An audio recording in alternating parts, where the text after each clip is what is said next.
અહીંથી જો આ લઈને જઈ, જો અહીંથી પગ લેપટો ને તો સીધા નીચે. ગિરનાર આવો ને તો મહાકાળી માના મંદિરે એકવાર જરૂર આવજો.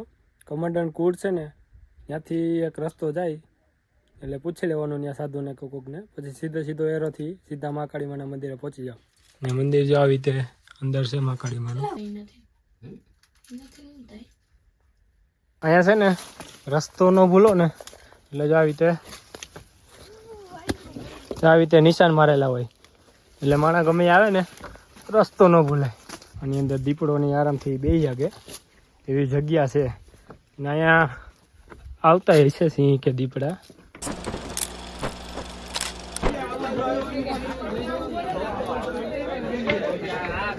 અહીંયા ગિરનારનો આખો મેપ બતાવેલો છે, જ્યાં હું આવેલું છે ને બધું.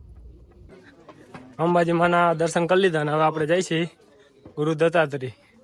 ને અહીંયા સીડી બહુ જ આકરી આવવાની છે. ને અહીંયા પોતા 9 વાગી ગયા. આપણે ગોરખનાથની ઉખંડ ધૂણીએ પહોંચી ગયા છે. એ મંદિર છે. જો અહીંથી ઉપર લગન ચડી ગયા, ત્યાંથી પાછા અહીંથી નીચે ઉતરવાનું. શેઠ અમે જો ઓલો કમંડલ દેખાય ત્યાં લગન જવાનું. ઉપર જાવ ને એટલે ગુરુ દત્તાત્રેયનું મંદિર આવે, નીચે અન્ન ક્ષેત્ર, એટલે ત્યાં પ્રસાદી ને એવું લઈ શકો તમે. અમે હે ને શેઠ જો અહીંયા પેલા અંબાજી ત્યાં 2 ઇંચે ચડ્યા, તે પાછા નીચે ઉતરા, અમે અહીંથી પાછા ઉપર 2 ઇંચ લગન ચડવાનું છે. અમારે અહીંયા નથી જવું, અહીંથી છે ને આ મંદિરની સામે જો એક પોઈન્ટ દેખાય છે, ત્યાં મહાકાળીમાનું મંદિર છે. અત્યારે અમે ત્યાં જ ત્યાં જવા માટે બહુ ડેન્જર છે. ત્યાં જવામાં હે ને સીડી નથી ને ત્યાં જવાની મનાઈ છે કદાચ, તો અમે ત્યાં જઈએ ધીમે ધીમે.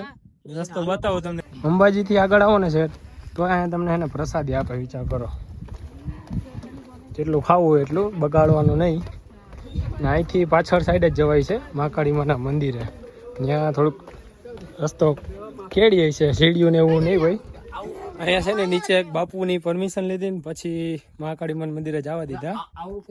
અહીંથી ડાયરેક્ટ આડેધડ આવી રીતે જ રસ્તો છે. પેલા પરમિશન લેવી પડી, પછી તાળું માર્યું હતું, પછી અંદર આવવા દીધા. ઉપર છે ને 1 કલાક હાલીને આવી રીતે જવું પડશે. અહીંયા મહાકાળી માનું મંદિર છે. એક્ઝેક્ટ જે ગુરુ દત્તાત્રેયનું મંદિર જે ટોંચ ઉપર છે ને એની હાઈરો હાઈટ ટોંચ આવે. રસ્તા જોવો તમે. આમાં નક્કી ના કહેવાય, આમાં સિંહ ને દીપડા ભેગા થઈ જાય ઘણી વાર, નસીબ હોય તો. બાકી અહીંયા આવવું એટલે ડેન્જર છે બહુ.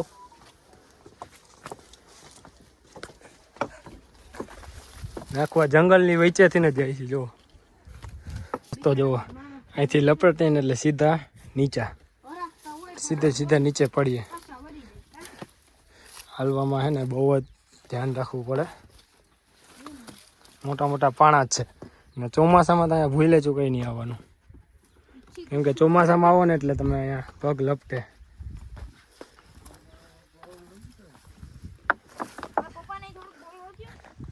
મારે એકવાર થયું, આની પહેલાં એકવાર આવ્યો હતો અહીંયા, ત્યારે બહુ જ કીચડ હતું ચોમાસાના લીધે.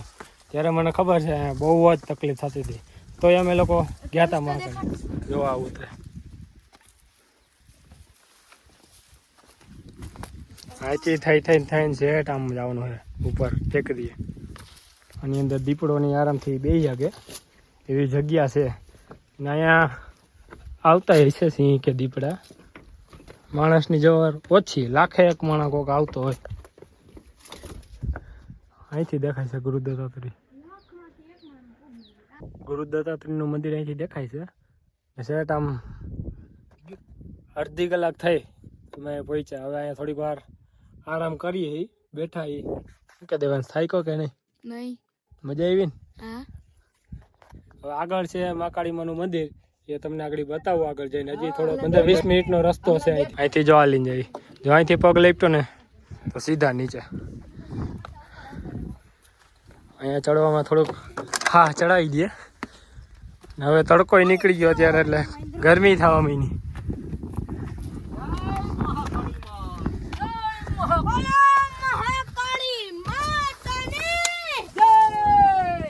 અહીંયા છે ને રસ્તો ન ભૂલો ને એટલે જો આવી રીતે નિશાન મારેલા હોય, એટલે માણા ગમે આવે ને રસ્તો ન ભૂલાય. ભાઈ છે ને જો હજી સેટ માં લગન મહાકાળીમાનું મંદિર રાખવું છે. જવામાં તો છે ને ફૂલ થાકી જવાનો સૌ ને આ લગન ચડવામાં. તો હવે તડકો થઈ ગયો એટલે ગરમી થવામાં નહીં અહીંયા. તો જાય છે સાહેબ જો હજી ઉપર લગન માંથી 1 કલાક હાલીને મહાકાળીમાનું મંદિર અહીંયા આવી ગયું છે.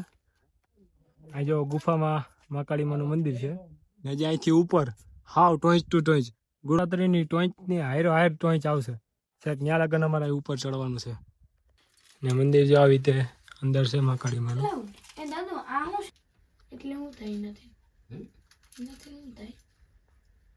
મહાકાળીમાના મંદિરથી નજારો જો તમે ખરેખર કાંઈ ન ઘટે. એકવાર આ બાજુ આવવાની જરૂર છે. ગિરનાર આવો ને તો મહાકાળીમાના મંદિરે એકવાર જરૂર આવજો. કમાન્ડન્ટ કુડ છે ને ત્યાંથી એક રસ્તો જાય એટલે પૂછી લેવાનું ત્યાં સાધુને કોકને, પછી સીધો એરોથી સીધા મહાકાળીમાના મંદિરે પહોંચી જાઓ. અહીંથી જો એકદમ પાણા ઉપરથી ચડીને હા ઉપર જાય છે ટોંચ ઉપર. પાણાની ઉપરથી ચડીને આવ્યા. થોડીક વાર તો એમ થતું હતું તો હેઠા પડ્યા ને તો પૂરું. અહીંથી જો આખો હે ને હજી પરિક્રમાનો રૂટ હોય ને એમ કહીને આખો અહીંથી રૂટ દેખાય તમને. આખો ગિરનારને ચક્કર લાગે છે પરિક્રમાના ટાણે. હું અત્યારે છે ને ગુરુ દત્તાત્રેયની એક્ઝેક્ટની સામેની ટોંચ ઉપર છું. જો અહીંયા ગુરુ દત્તાત્રેય છે ને એની સામે જ એક્ઝેક્ટ મહાકાળીમાનું મંદિર છે ત્યાં ટોંચ ઉપર છું. અહીંયા ખરેખર આવો ને એટલે મોજ આવે. અહીંથી છેડા હતા પાછા અહીંથી ઉતરીએ. ખાય છે જો એકદમ અહીંથી પડ્યા ને તો સીધા ખાયમાં.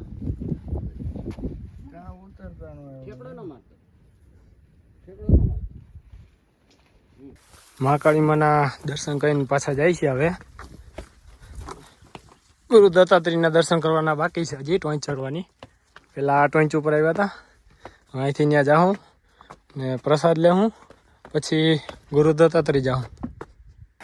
દર્શન કરીને પાછા જ્યાંથી ચાલુ કર્યું હતું ત્યાં પાછા પહોંચી ગયા.